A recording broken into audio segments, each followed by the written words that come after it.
Hello, welcome to Couple Chat. I'm Matt. And I'm Jackie. And this is Nate. That's Nate.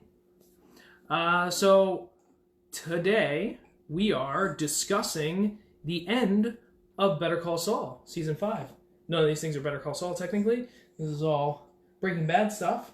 But, obviously they're all connected. So before we get started, 100%, we want to make sure everyone is aware that watches this. Spoiler alert. Spoiler alert, spoiler alert, spoiler alert. Okay? So if you haven't watched Better Call Saul, Season 5 finale, spoiler alert. If you haven't watched Better Call Saul, Season 5 finale, spoiler alert. Also, if you haven't watched Breaking Bad, there might be some spoilers as well.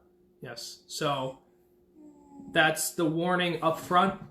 We might warn again throughout the video, depending on if there are other guests or whatever the case is. But again, last time before we start, spoiler alert to Better Call Saul Season 5 finale. And like Jackie said, if you've never watched Breaking Bad, spoiler alert possibly for that. Okay. So, let's start. So, Season 5 of Better Call Saul ended yesterday. It was the 10th episode. It was called Something Unforgivable. I don't know about you. I thought it was okay. There were good moments and bad moments. I mean, Kim's story is growing on me, I think. And it's also, it seems like it's going to be coming to a head next season.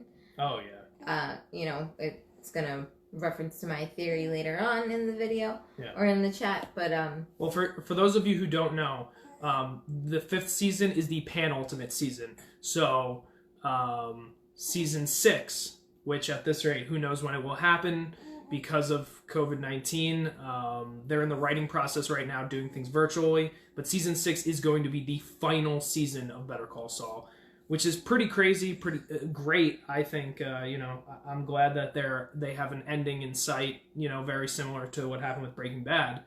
But I was reading about it today, and there's going to be a total of 63 episodes. The final season has 13 episodes set up for it, which puts it ahead one episode from Breaking Bad. So. Yeah, 63 instead of 62 total episodes for the season or the series. Right. Which is pretty cool. It's actually really exciting to see that, and I'm looking forward to seeing what they do to connect it to Breaking Bad, if they do. Yeah. Which is great. I'm really hoping. I mean, they've done a good job, especially throughout the whole series, in playing fan service, but not like playing it up. Like, it's not too campy. It's not like, hey, look, there's Jesse walking down the street because we just had him walking down the street. Everything makes sense, and they never put it in your face. You know. You're in the same city, but Albuquerque's a pretty huge city. Sure. So it's weird, obviously all these people wouldn't be connected in the first place. Right. Hi, Ty. Hi, Debbie. Hello, Ty. Can you hear us? Probably. But yeah, it's just interesting to me that because it is such a big city that they're kind of doing these little steps to kind of attach everyone to each other. Yeah. But slowly but surely, which is really cool to see and exciting because who knows what's going to happen next season. Right. Well, what I found interesting about this season is the suspense built pretty quickly. Quickly as quick as Vince Gilligan allows. Anyway. Well, as quick as Better Call Saul has been, for those of you who watched Breaking Bad and Better Call Saul, I mean, Better Call Saul is a lot slower. It's a lot slower. You don't expect like big explosions and crazy, meth dealers and drug battles and things like that. That's not what this is about. Yeah. Not yet, anyway. It's slowly turning into that. Especially this season showed a huge connection between, the drug cartel and Saul and Mike, and it's all finally coming to a head. Mm-hmm. And this season definitely showed that huge transition Whereas last season was mostly about Jimmy getting over his brother and finally creating his own image in Saul. This season was about seeing Saul, Jimmy's persona, get enveloped by this or these people that are basically going to be his downfall. Yeah. Well, not really. I mean, he loses his entire life. I guess not really. He had to get a whole new identity. Yeah, true. You know. Yeah. But yeah, deeper feelings on this season. What were moments? You said you liked some moments from the finale. What were those, and how did you feel about the rest of it? I thought the moment, like where Saul goes to Mike's house and that whole thing, like it was interesting. I couldn't really tell if Mike was lying that he had family coming over, or he just didn't want the connection to be there, like someone seeing Saul leaving. Yeah, but it was very strange it that was he odd would, that Mike would be so nonchalant and then outright say what was going on with Lalo. Yeah, why would you tell him? Forget about telling Saul. Fine, like he's a lawyer. He's not that type of person to go and like talk. That's just the way he is. He always has been that way. But my whole thing is, why would Mike outright say that in his home where people may be listening or watching? Like, Yeah, it seemed odd, but at the same time, it was interesting to see Saul in his environment, in his, what he called, like, his bat cave. Yeah. It was cool to see Saul and Mike kind of being in a different environment than we're used to seeing. At least Saul and Mike's, like, relationship and their conversations. What I think the purpose of that scene was, specifically, was to start showing their relationship building to this, to where they are in Breaking Bad. Because, I mean, you're talking about, it's not like they're friends and they're going out to dinner and stuff like that, right? But they have a pretty big connection to the point where Saul knows that he can be hired to clean up a job, like what happened with Jane. Obviously right. That's the first time we ever see Mike in Breaking Bad. So I think that was what the purpose of this scene, to kind of start showing, like, hey, I do a lot of things that may not be, on the up and up. Right. So that, him just outright telling him that, I guess, is, them starting to get to that point in their relationship. Yeah. It's just like, it's so interesting seeing Gus and Mike talking, because right now I don't feel like the two of them are where they are in Breaking Bad. They're starting in this season, especially because he says to him, it's about revenge. Do you want to help? Like, do you want to be involved? That I did like about the season as a whole. Yeah. We didn't really get to see Gus and Mike interact at all in this last episode, which is... They did, yeah. They had that scene outside the burnt down, yeah. That was the only moment. Yeah. But I get it. Honestly, this season did not focus that much on... Hi, Karen. On Gus's storyline. Yeah. It focused more on seeing Saul get deep in with the cartel, right? And also really it showed Mike's side of Gus's story, where you're seeing how there needs to be that build up as, why does Mike trust Gus so much? Why does Mike feel so terrible when Walt kills Gus in Breaking Bad? It's like, there has to be a reason, right? There has to be a moment in this series that shows us, oh, so this is why he trusts Gus so much. This is why he wants to protect him so much, or why he believes in him, whatever. Because right now, even the whole thing with Nacho's dad, yeah, Mike is not on board for that. No. So I almost feel like that may come to a head in the next. Well, it will come to a head, but in a way that we're not expecting, where Mike, might come out on top with that, where Gus finally comes around to agreeing with him, or whatever the case is. But it has to be something that would make Mike go, you know what, I trust this guy. Right. Something. Yeah. But yeah, so that was one part. I do like Kim's whole arc throughout the whole episode. I do like that you see her being scared and see her trying to kind of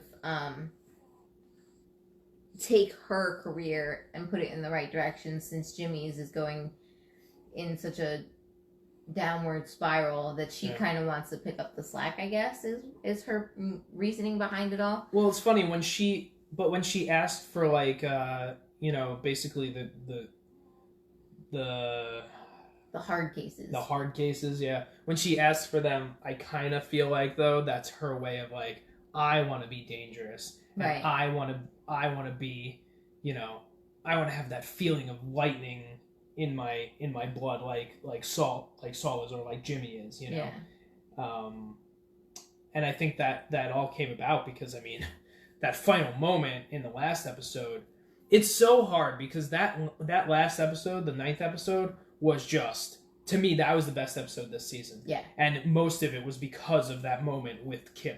Yeah. Like, she just stole the show and really knew how to put Lalo in his place with one swift moment of conversation with him, Yeah. She's just, that showed how just being with Jimmy over the course of these 5 seasons, she has become a con artist.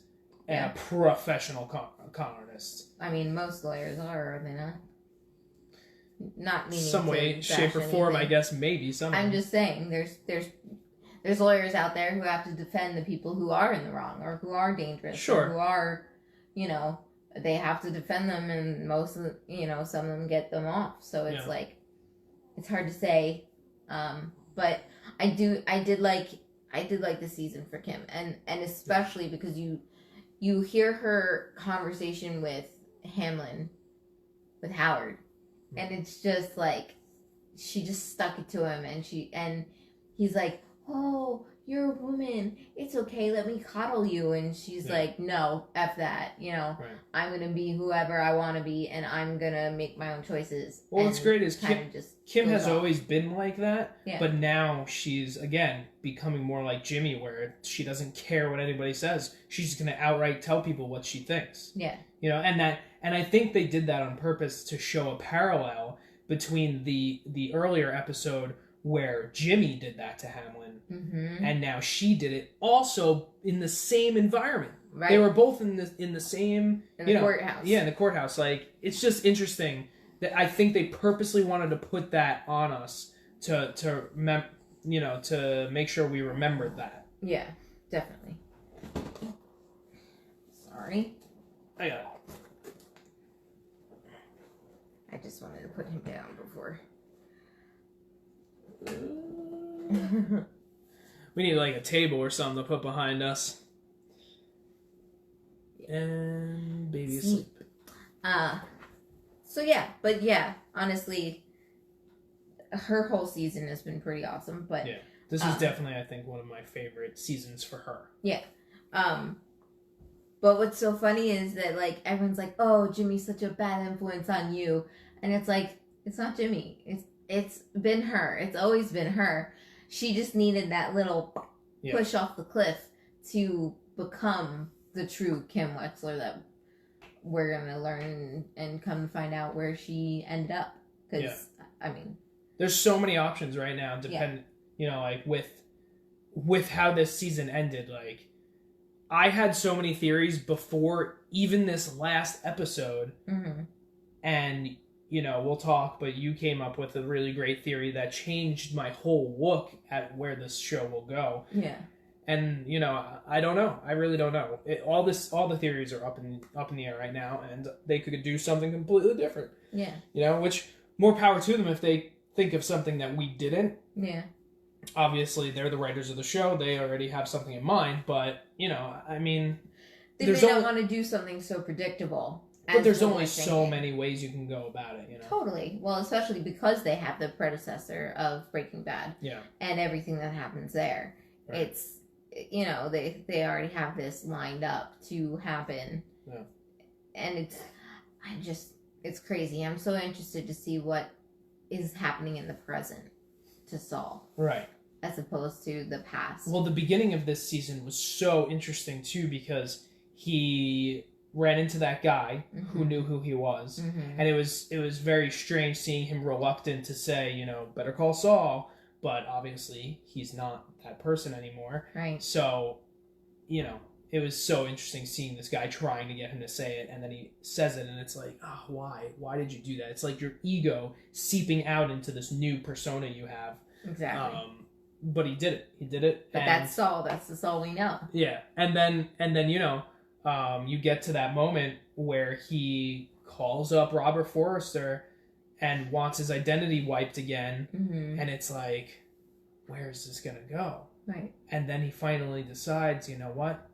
Never mind, I'll take care of it myself. What does that mean? What is he gonna do? Yeah. What is his plan? So now, and the funny part is, I mean, they could work Robert Forrester back in somehow if he does come back up without showing him, because now he's passed. But I think that's a very interesting way that they left that off. Yeah.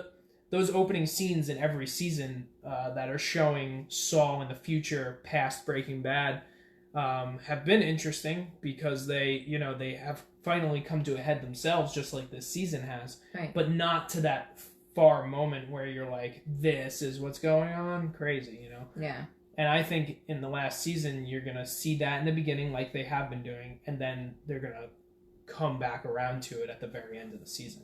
They have to, because they don't give themselves enough time to answer all the questions in the beginning. And I don't think they'd want to answer everything from the future in the beginning of this next season. True.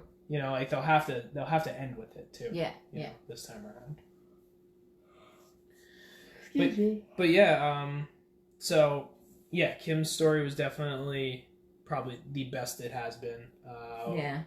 So we got a glimpse of Lalo Salamanca at the end of season 4. He came in, followed Mike around, killed the guy from the Western Union. Yeah. He would cause so much trouble in that one episode. Yeah. That he just appeared. To me, I always found it strange that they did that. Like, why are you bringing this character in so late in this season? It's just a weird move, especially for Vince Gilligan and Peter Golding, who they know how to flesh out characters. Yeah. So it was strange for them to do that. It felt like a weird hook, but it was like a way for them to be like, here's a sneak peek at the villain for next season, and that's exactly what it was. Lalo became a huge focus of this season, and a huge focus in the series now. Yeah. Because obviously it seems like he's going to play a much larger role in the end of this series and going into Breaking Bad. Yeah. I mean, how do you feel about this new character? I mean, it just frustrates me. I get it, you have to have a villain, you have to have conflict, but he's in Mexico. Leave him in Mexico. Like, the story is about Saul and what's going on in Saul's life. Like, Lalo doesn't have to deal with Saul. Like, the only thing Lalo had to deal with was the desert, which, mind you, the desert episode was great, and everything that happened to Saul was awful and terrible, and he really did earn his 100,000. Yeah. But at the same time, it's like, I don't know. I get that they have a future for him. Obviously, they have an idea of what's going to happen. But did they have to do 2 full seasons of it? Like, I really, really hope that the next season they resolve Lalo early, because it cannot be 2 seasons of Lalo. And I mean, like I said, bring him in as a villain. You want to give them some conflict, great. But I can't get behind chasing him down and making him pay and putting him in jail and making him pay again, and it's just like, well, it's annoying. It's like Breaking Bad, where they brought Gus in and he was a major focus for 2 seasons, 3 and 4, but they purposely kill him off in season 4, right? And then season 5 focuses on Walt, right, and focuses on his relationship with his family, with Jesse, with Hank. In the end, it's obviously he goes after the neo-Nazis and Jack. Yeah. But they always felt like they were just kind of like the underlying layer of what was really going on. The fight was always between Walt and Hank. Right. And I think the show would have stood on its own if Jack and the neo-Nazis didn't exist. Right. Like, they could have had a great ending with just Hank bringing down Walt. Uh-huh. You know? Excuse me. I don't mind what they did, obviously. It's still one of the most amazing endings to a series ever. Yeah. But Lalo, you know, bringing him in like this, he, like you said, now he's the focus of the last 2 seasons of the show. It's not giving that time for Saul to breathe and for the story to be focused on him at the end. Right. You know, because this is all about getting to that moment where we see him working as this strip mall lawyer, which is hilarious because Kim mentions that in, I don't think it was this episode, but the episode before, where she's like, oh, that sounds too much like a strip mall lawyer. I don't remember the whole conversation, but it was, you know, again, that little throwback to Breaking Bad that's kind of like a little bit of breaking the fourth wall, but they don't push it too hard. Right. You know, but it's an interesting thing that they did that. Yeah. But yeah, I'm with you. As this season went forward, I like Lalo better than I did, but I don't want him to be the ultimate focus in the end either. I would rather them resolve that conflict and then it focus on whatever Kim and Jimmy's relationship, because it seems like they're building her up to be something completely different than I thought she was going to be in this series. Yeah. And, yeah, I mean, it could go a lot of different ways, but For sure. Lalo, unfortunately, seems like he's going to be a huge focus, especially how they ended the episode. So, you know, again, your opinions on what happened with Nacho and Lalo at the end of this episode, because I for one will say I'm very disappointed that a show, like you're saying, about Saul and about his transformation, they focused on Lalo at the end of this season. And that's like your closing scene, and I don't understand that. Bad mistake. I really think that was a bad decision. Like, I get it. They want you to feel like, oh man, Saul's. Hi, Janice. Oh, hi, Mom. Happy birthday. Happy birthday. Shout out live on Couple Chat. It's my mother's 60th birthday. So happy birthday. Yeah, so anyway, they end on that scene, and it's like, why? Why did you have to end on Lalo when this is about Saul? Yeah, we get it. Now that fear and that conflict has not been resolved, and now he's coming back to Albuquerque, but still, that scene with Jimmy and Kim, that could have been the last scene. Absolutely. Especially the way Kim resolves everything, where she's basically like, I'm gonna do some things that you were not expecting me to do. Yeah. Like, which nobody's expecting. That's why it's so great. But to go back to the Lalo and Nacho thing, like, so what was cool was when they went to see Don Eladio. Like, that was cool to kind of bring it full circle. Yeah.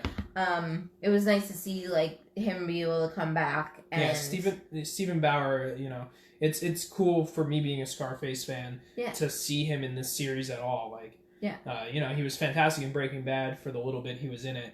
Mm-hmm. But, you know, it was cool to see him as the head honcho above Gus. Like this was the man Gus feared, you know? Like, there's a man above Gus that he fears, you know? Who would have guessed? Right. Who would have guessed?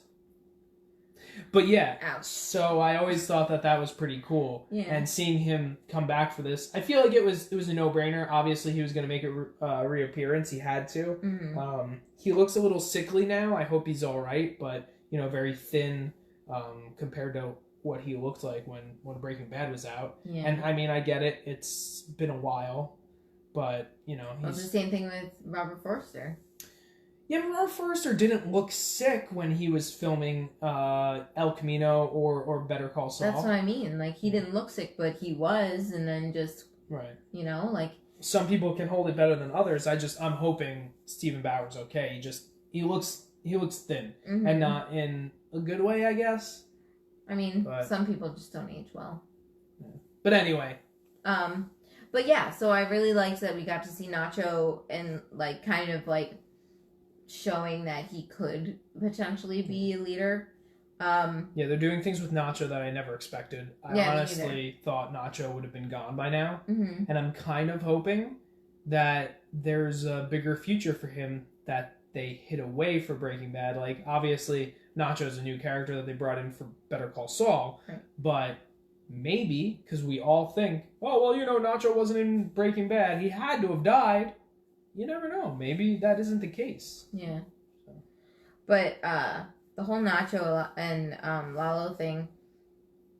So I liked everything at the house. I liked the shootout. I liked the whole.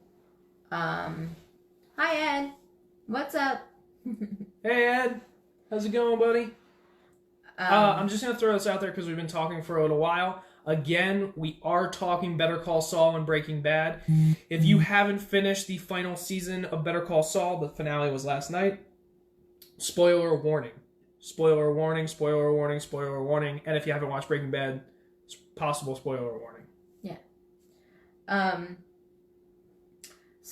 So everything that happened at the house was really interesting. From Lalo introducing him to each individual person and to Lalo walking away at the end of the episode. I thought that was really cool. That story was interesting for Nacho, and to see Nacho's like internal struggle and monologue and everything. Well, that was cool.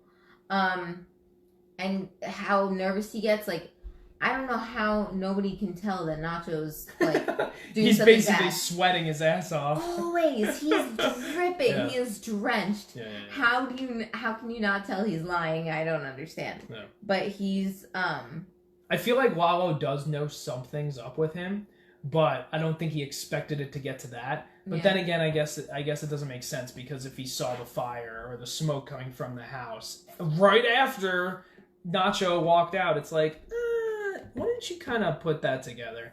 I mean, I would have. Yeah. It's one of those things like, oh, it's a TV show. You just got to go with what's going on. Yeah, exactly. But I like you were saying, I didn't like how they made that the end of the episode. Yeah. That could have been the holy cow moment before Saul and Kim had their conversation and Kim went to shower. Like, there was no reason. What I would have loved is you have this moment, he walks away and you're like, oh my God, he's going to come back after them. He's going after them. And then you cut to Jimmy and Kim. All they had to do was flip the scenes. Oh, yeah. You cut to Jimmy and Kim, and Kim's like on this high horse now. Jimmy's like still afraid Lalo might be back. Yeah. And then, maybe his phone rings and it's Mike, but that's it. Maybe you don't even see him pick it up and it's boom, that's the end of the season. Right. And it's like, he's not dead. No. Yeah. Mike's called him to tell him what's going on, and maybe he's not. That's a cliffhanger. Yeah. Like, Absolutely. this didn't put us on a cliffhanger. No. Oh, okay, yeah, Lalo's going back to America. He's know. going after Nacho. We figured. Yeah, we know. I don't know. Yeah.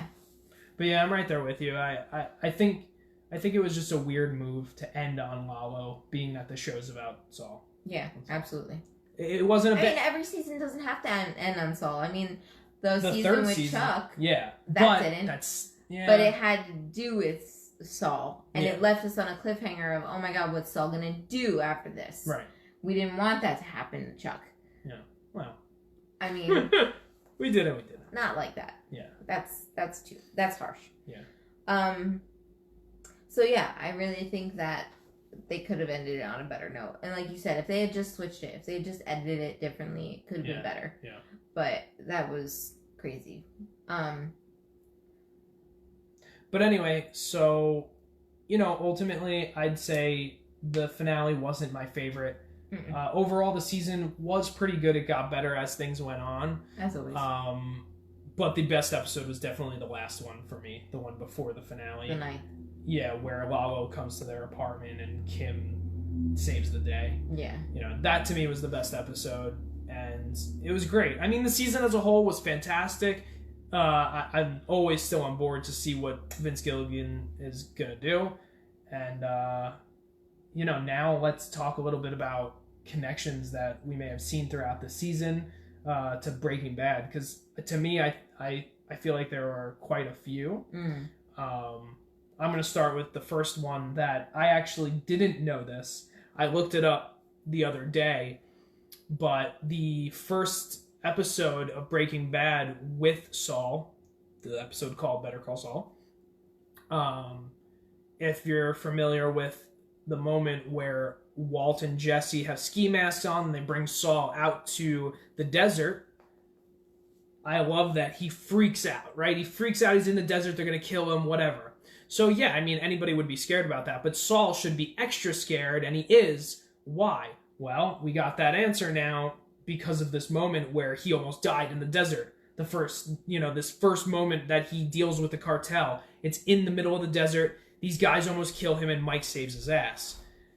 That to me is why he's so afraid, in this first scene with Walt and Jesse. But even more interestingly, before he knows that it's Walt and Jesse, he specifically says, "It wasn't me. Ignacio did it."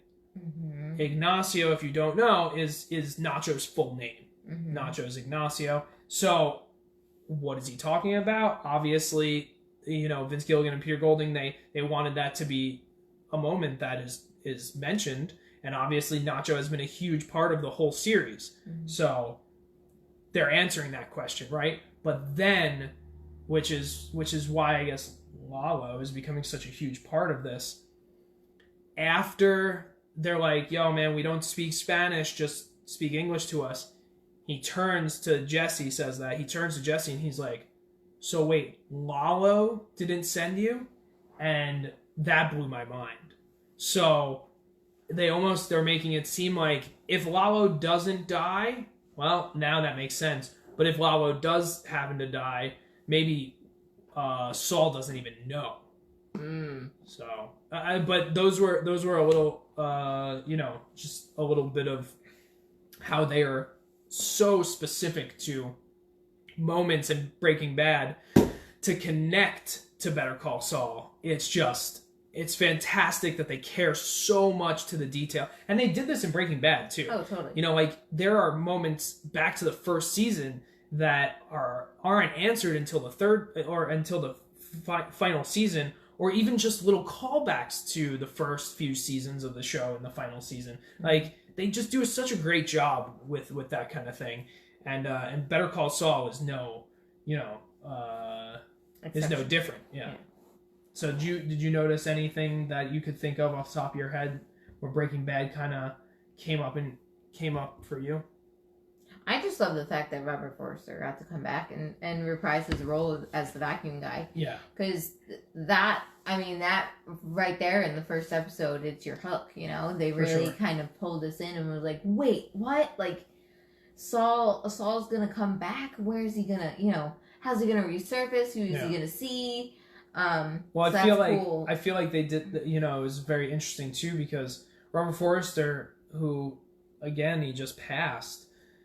How crazy is it that he got to reprise this role twice? Yeah. Right before he passed, and just coincidentally, El Camino happened, fantastic, probably the best moment he was able to play this character. Yeah. And then he gets this little cameo in Better Call Saul. It's the last time he's ever been seen on screen. Yeah. And it's playing this character that Vince Gilligan created for him, and it's just crazy how coincidental time works, Yeah. He played this character twice right before he passed. Yeah. It's mind-blowing. Well, it's crazy, too, because the night that El Camino premiered was the day he died. Was it? Yeah. Yeah, I guess I think. Because they were all told the day of. Yeah. But it's just crazy how life does that. Right. But yeah, so that's something I remember. I also like the fact that the whole thing with the restaurant, the Los Pollos restaurant, like, you're thinking, oh, this is the one that we see in Breaking Bad. Like, that's the restaurant that we've come to know. But then when you get that extreme wide of the destroyed building, it doesn't look like the same parking lot. It doesn't even look like the same area. So it's cool to be able to see that Gus had other locations that he was like, he had this location that he was working really mainly out of, it seemed, which was interesting. Also, you know, it was cool to see the throwback of the basement and everything with the underground lab, but they really kind of brushed that under the rug and like forgot about it. They didn't really discuss that anymore. Yeah. They kind of brushed it under the rug because I guess Lalo was getting too suspicious, so they just ignored it. Well, it's funny. That to me reminds me of like the whole Death Star thing. You know, it's Breaking Bad's Death Star, right? Sure. You can think of it like that because when they made the prequel trilogy in Attack of the Clones, the Geonosians, they're the ones that build the Death Star, right? Or come up with the plans for it, right? And they show the plans to Count Dooku, and they're like, "You got to protect these because now that the war began, you know." And he's like, "No problem, I'll take them and bring them to my master," right? That was like, "Oh my God, the Death Star! Wow!" They never show it again, right? Never talk about it again, and then all of a sudden, at the end of Revenge of the Sith, like one of the final scenes. It's Vader, Palpatine, and Grand Moff Tarkin on the bridge of a Star Destroyer looking out at the construction of the Death Star. Right. So Breaking Bad is kind of taking a few notes from Better Call Saul is kind of taking a few notes from George Lucas and Star Wars, whether indirectly or not. I've just, that's the connection that I see. Because he's building a prequel series. That's what Better Call Saul is. Right. So you have this whole thing where they're building this underground meth lab. Yeah. But then it kind of gets pushed under the rug because there are other important stories, and you kind of forget about it. And then boom, I'm thinking, come the end of the season or the series, it's going to come up again, and it's going to be either finished or almost finished, and it's like, oh, here we go. Yeah. You know what I mean? And you'll see Gale like, wow, we've made so much progress, or whatever the case is, you know? I see them doing that now because there's so much ground to cover that now that other things are going on, Gus may have a moment to finally like start doing that in secret. I think honestly that they're not even going to finish the lab in the series at all. No. My reason being is because they do show Gale unpacking everything. And hi, Justin. Justin, for your information, we are talking Better Call Saul and Breaking Bad. So I know you haven't seen it. Don't hurt yourself. Watch the series and watch this way later at another time. But spoiler alert for anyone else. We are talking Better Call Saul, Breaking Bad. The finale was yesterday. El Camino. The finale was yesterday for Better Call Saul. Don't watch. We love everyone that tunes in, but spoiler alert. Better Call Saul, Breaking Bad. Spoiler alert.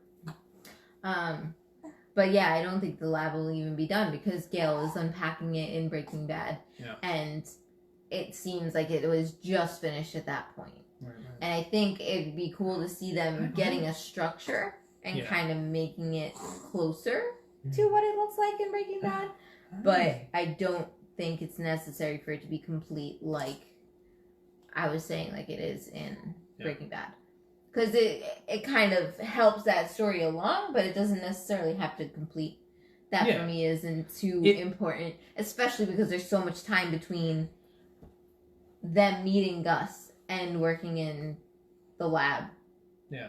And everything, because there is that gap. I guess you're right. There is some time, but it all depends on where they end the series. Sure. Because if they start going into Breaking Bad territory, then the lab should probably be completed. Right. You know. But anyway, so yeah, there are obviously a few big things. Oh, one of the things that kind of also early on in the season that just didn't go anywhere after a while was Crazy 8. You know? Yeah. Lalo is seen to be the person that gave him his name. Yeah. You know, Ocho Loco or Loco Ocho. Yeah. I don't know Spanish. I just know Loco's crazy and Ocho's 8. So I don't know which way you say it, but that's what he called him because they were playing a game of poker, and I think, you know, I don't remember the exact way the scene went, but he basically played Lalo, and he was like, you're Loco Ocho. Anyway, so that's how he got his name. I thought that was a pretty cool throwback. Yeah. And then that led into the whole thing where we got the little cameo of Hank and Gomi. Yeah, that was cool. Which which I knew about, which sucked. Yeah, I love. They revealed that on the Instagram.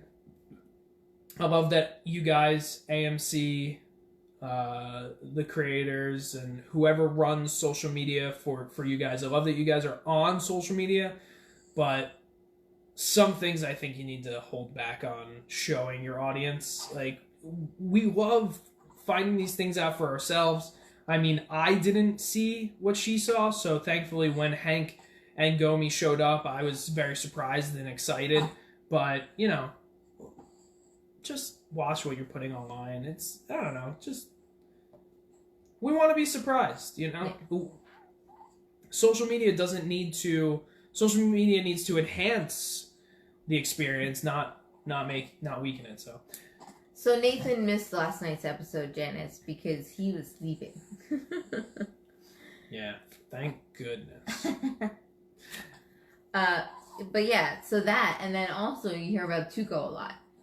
Lalo mentions Tuco a lot, especially to Don Eladio. Yeah, but what was also interesting was they put a timestamp on this season. Mm-hmm. 8 months. Yeah, in the beginning of the season too. I'm pretty sure. So now we know because Lalo talks to Tio Salamanca and he says Tuco's going to get out in 8 months. So if you're unfamiliar, in the beginning of Breaking Bad, Tuco gets out of prison. So that's a big moment. That we're leading to Breaking Bad. We're 8 months away from that series. Yeah. So that's crazy. A lot has to be covered in that time frame. Yeah. And we don't even really know how much time has passed in this season, because I'm pretty sure that conversation they had was early on this season. No, the one just now about the Tuco thing, it was right before Lalo left for Mexico. Was it? Okay, so I'm mistaken. But still, that's crazy. It was at the end of the 9th episode. Okay. Because he was like, I'm leaving. He was leaving. You won't see me for a while. Yeah. Tuco will take over. Right. Hey, look at that face. Are you smiling? Can you show the world? Can you show the world? Yeah, can you show look at that. 2 people watching? Look. Oh, as you burp. But yeah, so, those are some of connections, yeah. Yeah, well, we're getting so close now to the end. There's obviously going to be a lot. Yeah. But, so those were some of the Breaking Bad connections that we saw. If any of you, if you're watching now or you watch in the future, if you saw any connections or you know of anything that may be coming up or may have happened previously, we'd love to hear about them, things that we might have missed. Throw them in the comments below. But now, Jackie and I are going to talk a little bit about what theories we have for the final season of Better Call Saul. Mm-hmm. And I have a few myself, and I actually do want to go first because Jackie has one amazing theory as to what happens with Kim that she came up with. I don't know. I think it was after the episode where he was in the desert. Yeah, I think so too. But really great. I actually think she might have hit the nail on the head with that. I hope that it happens because it's right now my favorite theory about the show. But for me, I've always had the theory that Better Call Saul will lead into and after Breaking Bad. We know it's going to take place after because they have these post scenes that happen at the beginning of every season. Mm-hmm. But I really do think that maybe in the last episode or scattered throughout the last season, you're going to see moments where we see Saul during Breaking Bad doing things that we didn't know he was doing, whether he's interacting with Hanlon or he's interacting with Kim or whatever the case is. I think that we're going to see some of that. And I would my mom said she's dead. Well, we'll see. That is one of the theories that has been floating around. I personally don't think she is, especially where the show's going. I really, and I feel like it's a cop-out. I really don't want them to do that. There's so many more interesting things they could do with her character. But before we get to Kim, I am so unsure about even Nacho now. Those are the 2 characters that are like up in the air. What happened to Kim? What happened to Nacho? And I mean, I guess you could say, whoa. And I guess you could say what happened to Hamlin. But I mean, do we care that much? Hamlin to me is like Ted from Breaking Bad. Whatever. Skylar slept with him. I don't care anymore. He had an accident where he's paralyzed. Oopsie-daisy. She is taking too many risks, Mom. I totally agree with you. And she's becoming this crazy, like I was saying earlier, professional con artist, especially at the end of this season where she's seeming like she's going to go and ruin Hamlin's career. Yeah. And that's just bonkers. Like, I don't even want to see her do that. I don't want to see her get to that moment. But one of my theories with Kim is that she becomes this well-established lawyer, and in the future part, Saul, Jimmy, what's his future self's name? I don't remember either. Barry? No, that's not it. But something weird. He sees her, and was Nacho in Breaking Bad? No, Nacho was not in Breaking Bad. But see, that's the thing. So I have a theory that what if Nacho sneaks off somehow with his father and we don't see him? You know, like he disappears, he gets vacuumed, or he doesn't, whatever. You know, but he's still alive and whatever, you know, or maybe Nacho is running a gang. And because he mentions this whole thing about the biker gangs, I feel like that was a weird thing to throw in there. Came out of nowhere. And Vince Gilligan doesn't just throw things around. There's always a reason for what he says. So maybe Nacho is going to take down these biker gangs and he's going to run a faction of New Mexico. We don't even know. We don't know if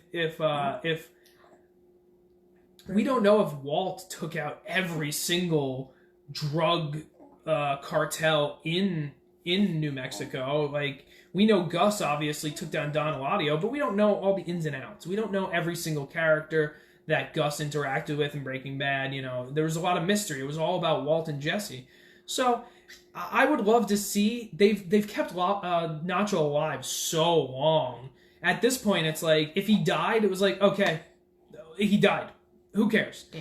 I kind of think maybe they're planning something different with him, which would be more interesting, in my opinion, at this point. You know, nobody likes that character that stays around too long and then dies. It's like, you should have died ages ago if they were just going to kill you off. So, I'm hoping now they might do something more with him. But for Kim's sake, you know, I see her either becoming a crazy, you know, upstanding lawyer, and then Jimmy sees her and wants to seek her out, and that gets him noticed by the police or something. But even that just seems so unrealistic to the situation at hand now. Yeah, I'm with you. Nacho's a fantastic character, better than I ever thought he was gonna be. Yeah. But yeah, so I'll just hand it over to Jackie. My theories are just trash now. I have no good Kim theories anymore, but she's got the best one. So my Kim Wexler theory is that she gets vacuumed. I mean, even without Robert Forster being alive, they can make it work. Like, Mike could bring her there, and someone could drive up the red van. Like, no one actually has to see who the driver is. We didn't the first time either in Breaking Bad. So I really think that she's going to be vacuumed into the system. It would be a great way to introduce him to the universe as a whole. Right. We haven't met Robert Forster's character yet. Saul hasn't met him yet. In the present. Technically, Saul would never meet him. But why? But like... But like, how did he get his number? Right. What's the connection for Saul? Right. So I think Mike is going to introduce, if not vacuum, Kim for Jimmy, because... It is a good theory. I think so, especially because of Mike and Jimmy's or Saul's conversation in the desert. Because I'm sure if Mike had the option, he would have done it for his family too. Look, it's Heisen, baby. I am the one who poops. But especially because of the fact that we never see Kim in Breaking Bad or whatever. And I think that because of the conversation Jimmy and Mike have, they have this bond, or Saul and Mike have, they have this bond now where... Mike knows Jimmy has a family. Mike knows there's people important to him as well, and especially because he knows Kim knows who he is, or Kim knows of him now. True. I think for Kim's sake and Mike's, that they would vacuum her. That's my theory, and I'm sticking to it. Especially because of the fact of all the stuff that's going to go down with Howard in the next season, because I think they're going to go through with all of that. I think Jimmy Kim's going to do it, yeah. And Jimmy's going to stop, and Kim's going to get caught, and somehow, some way, instead of Kim getting repercussions, they vacuum her. It might have to deal with both Lalo and Howard, I think. But, I mean, we obviously know where Jimmy goes from here. So, might be your connection, mother. But yeah, I mean, I'm super excited to see what comes for Kim. I mean, it's cool to see a powerful woman character in such a broken world, because there were powerful women like Marie and Skylar in Breaking Bad, but you kind of hated them. Yeah. Kim, I never hated. Kim, I felt bad for her. You know, everything that happened with Mesa Verde and all this stuff, and how hard she worked to get where she is, and then just to walk away from it and just be like, nope, I'm gonna be my own person. I'm gonna, succeed on my own. Yeah, who knows? Who knows how long it'll take? I mean, I'm just hoping that. Hi, Brandy. Just so you know, we're talking spoilers of Breaking Bad, Better Call Saul, and El Camino. Thanks for watching. But yeah, I really like him, and I hope that everything goes okay for her. Especially at this point, they haven't killed her yet. It would just be silly if they killed her at this point. I mean, she's the only female in the show. Yeah. The only one. I mean, if it's a major moment and it makes sense, that would be more tragic than somebody like Nacho. Yeah. There hasn't been a moment in the show where I'm like, oh, Kim should have died already. It's getting to a moment where I'm like, oh, she might die, But the thing that hurts that theory is Jimmy or Saul never seems like he has that kind of tragedy in his past. I know he was able to brush what happened with his brother under the rug, but he never had that type of connection with Chuck. If Kim were to die, especially tragically,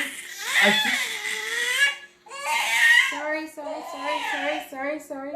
I feel like we would have known that. I feel like we would have seen that in his character.